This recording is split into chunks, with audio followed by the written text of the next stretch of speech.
Hello.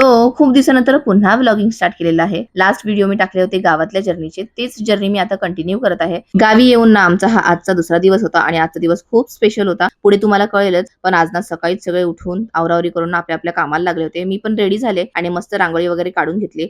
या दोघांनी ना फर्स्ट टाइम उंठा बघितला होता आणि त्यांना इतकी गंमत वाटत होती ना. मग काय छोटीशी कॅमल सफारी करून आले आणि त्यांना खूप मजा आली. त्यानंतर मल्हारचं असं होतं की त्याच्यासोबत कोण लुडो खेळत नाहीये. मग मम्मी तू खेळ. मग काय मल्हार सोबत लुडो खेळत बसली. थोड्या वेळानंतर ना आम्ही गावातल्या मंदिराकडे आलो कारण इथे पालखी येणार होती आणि ना थोड्याच वेळात पालखी पण आली. खूप गर्दी होती आणि खूप सुंदर अशी पालखी आणली होती त्यांनी. मला तर खूप आवडली कारण मी फर्स्ट टाइम गावातली पालखी अशी बघितली होती आणि इथलं वातावरण मला खूप आवडलं. दर्शन वगैरे घेतलं आणि आम्ही घरी आलो. घरी आल्यावर सगळ्यांनी मस्त पोटभर जेवण केलं आणि त्याच्यानंतर ना पुन्हा लगेच कामाला लागले कारण संध्याकाळी खूप पाहुणे येणार होते. म्हणून ना संध्याकाळची जेवणाची तयारी आत्ताच केली. एकीकडे आजी चुलीवर काम करत होती तर दुसरीकडे मम्मी आणि मामी ना भाकऱ्या करत होत्या. मामी जी काठवट युज करतायत ना ती काठवट आजीच्या सासूबाईंनी त्यांना दिली होती आणि ते तेव्हापासून युज करत होते. ती काठवट खूप मजबूत होती आणि त्याच्यात भाकऱ्या पण खूप छान बनत होत्या.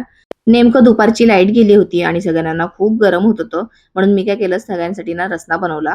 रसना वगैरे पिल्यानंतर ना आमचं नैवेद्य पण बनवून झालं होतं. म्हणून आम्ही मंदिरात गेलो. नैवेद्य वगैरे देऊन पालखीचे ना दर्शन घेतले आणि आम्ही घराकडे आलो. घरी पोहोचेपर्यंत एवढी गरमी लागली ना की बापरे बाप. आल्या ना पहिला मी कलिंगड खाल्लं तेव्हा जाऊन मला कुठे थोडंसं बरं वाटलं.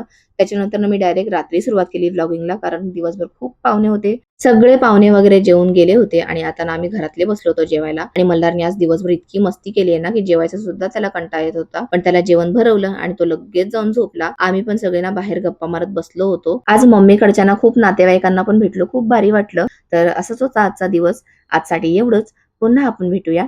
तोपर्यंत बाय.